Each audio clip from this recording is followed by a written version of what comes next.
Namaste, Mabuhai. Today's topic is very relevant because it's got to do with premature graying of hair. Most of you will relate to that, right? There was a time when you could only imagine gray hair for our grandparents or our parents when they crossed, 50s and 60s. It would actually just start a little bit, right? But now in today's world, even people in 20s have gray hair, right? And we should be very concerned about it. So let's see some understanding holistically about gray hair. What does it come with? When we were born, was it prescribed that we would have gray hair at a very early age? Astrologically, yes. How? Because I made another video on medical astrology where it says our past life deeds and karma, they come with us with encoding in our DNA. Anything which is like a disease, graying hair is also kind of a disease, is definitely an outcome of some actions which I did not do well. The chart can explain what specific action we did to earn gray hair. And you'll be surprised that gray hair has a good, strong correlation with weak bones. And in astrology, Saturn is connected with both bone and graying hair. So that's one planet, which in the chart will indicate these issues together, the correlation of this. Now, based on Ayurvedic scriptures, this graying hair is referred to as something called palitya. These are Sanskrit words caused primarily by pitta violation.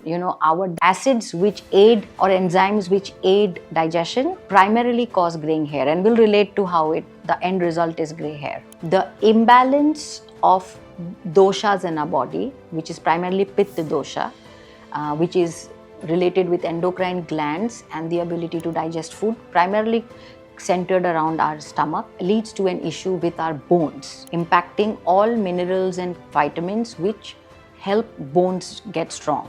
So they impact that. In fact, in Ayurveda, nails, hair and hair follicles are included in the asthi dhatu mala, which means metabolic waste of bone tissue. Now let's relate few more things. So oil has been associated with hair. Why? Because the hair follicle actually secretes oil, which nourishes the hair to prevent it from graying. So oil is needed for the hair follicles to keep hair strong and healthy. And let me tell you, a decline in hair fall, hair graying, is a direct indicator of the state of your bone. A gray hair should be an indicator to your declining bone health of your body. Gray hair is a result of Vata, Pitta, Kapha, all dosha. So basically you have to fix everything in your body to fix gray hair. That's why it is difficult to fix gray hair, right? You may attempt to fix one vitamin you might take, you might be managing one thing. Gray hair needs your body to be fixed in totality, total health. Most common causes for gray hair would be low digestive fire, which leads to low appetite, toxins, poor nutrition, psychological conditions, stress, anxiety, use of too much of chemicals, hormonal changes, and then of course your environment also plays a role, pollution, and the lifestyle what you maintain. So remember, it's not just hemoglobin or vitamin B. It's got to do with holistically, most of the deficiencies will indirectly impact hair, and it'll start turning gray. Now let's talk about how do we fix it. While we are born with problems or we face problems over a period of time, there's never a situation where we don't have a solution. You have your free will karma to fix it. We've been given natural tools to fix it. We have been given a mind and willpower to fix it. We just need the determination to fix it, and we need to bring discipline in our life to fix it. Some of the most effective treatments can be done through Ayurveda. One of them is bhasti, which basically treats your bone. It has a significant impact on fixing your bone tissues, which ultimately will reverse gray hair. There's another treatment called virechana in Ayurveda, which has got to do with your food processing. The third one is called shiro abhyanga. It's nothing. It just means applying warm oil on your head. The fourth one is also called Shiro Pichu. Basically, it's the same thing. It's applying oil on your head, but here take cotton, soak it in the oil and warm oil, and then rub it very closely to the hair, root of the hair, so that it can go to the hair follicles. There's another very popular practice in Ayurveda for fix gray hair. It is called Shirodhara, in which basically oil, different kind of oil or buttermilk or milk is actually poured, and they are poured on the forehead, specifically that it goes through your third eye or the center or between the brows of your eye, which supposedly directly impacts your three most important glands: the pineal gland, the pituitary, and the hypothalamus. So that's the root or the center, which will then use this and send its nourishment across all your brain cells, the tissue, the hair follicles, and the tissue holder of the hair. So apart from oil, you can also use extracts from Triphala, which is made out of Indian gooseberry, then hibiscus, henna.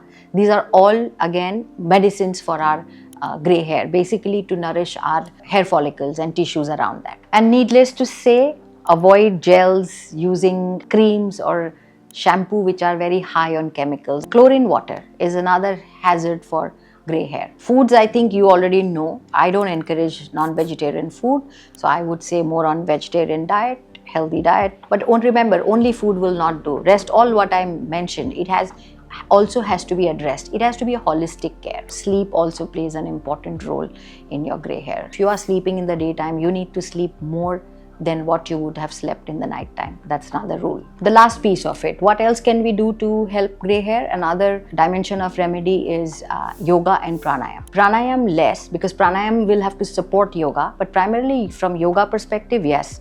For example, Shirshasana, which is a headstand. Not everybody can do it. That needs practice, where you could actually stand on your head. I mean, you take your hands and you could put your legs completely up, where the blood flows into your head. You could do a Parvatasana. A Parvatasana is mountain pose, which is a part of the Surya Namaskar. So where you can have your head down at least for some time, so that the blood flow continuously flows into your head for that time, providing nourishment to the hair follicles or the root of your hair. Another asana or posture which can help is Uttanasana or forward bend, where again, any posture where you bend, where your head goes down and blood can flow at that time. Another asana which is called Pavan Muktasana or wind releasing pose. And again, before I move ahead, yoga is something which has to be, any asana, any posture should be done with guidance.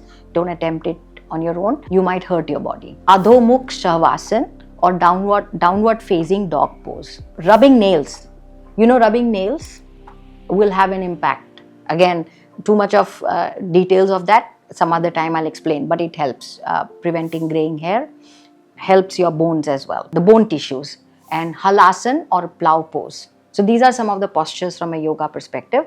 From a pranayam perspective, you can do Kapalbhati, and you can also do Brahmari, because that invokes your pineal gland. So for now, I think hopefully I've been able to give you enough tips.